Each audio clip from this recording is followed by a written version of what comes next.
ಧರ್ಮಪತ್ನಿ ಹೆಂಡತಿ ಪಾರ್ವತಿ ಯಾವತ್ತೂ ಕೂಡ ಸಾರ್ವಜನಿಕ ಸಭೆಗಳಿಗೆ ಬಂದಿಲ್ಲ.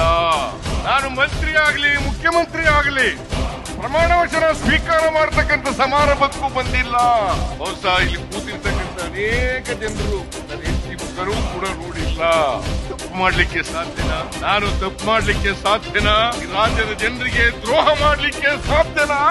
ಯಾವತ್ತೂ ಕೂಡ ದ್ರೋಹ ಮಾಡಲ್ಲ, ಮಾಡಿಲ್ಲ, ಮಾಡೋದು ಇಲ್ಲ. ನಾನು ಎಲ್ಲಿವರೆಗೆ ರಾಜಕೀಯದಲ್ಲಿ ಇರ್ತೀನಿ ಅಲ್ಲಿವರೆಗೆ ಮಾಡಲ್ಲ. 2013ರಿಂದ 2018ರವರೆಗೆ ಈ ರಾಜ್ಯದ ಜನರ ಆಶೀರ್ವಾದದಿಂದ, ಶಾಸಕರ ಬೆಂಬಲದಿಂದ ನಾನು ಮುಖ್ಯಮಂತ್ರಿ ಆಗ್ತಕ್ಕಂಥ ಅವಕಾಶ ಸಿಕ್ಕಿತ್ತು. ಮತ್ತೆ 2023 ಮೇ 20ರಿಂದ ಕರ್ನಾಟಕದಲ್ಲಿ 2ನೇ ಬಾರಿ ಮುಖ್ಯಮಂತ್ರಿ ಆಗ್ತಕ್ಕಂಥ ಅವಕಾಶ ಸಿಕ್ಕಿದೆ.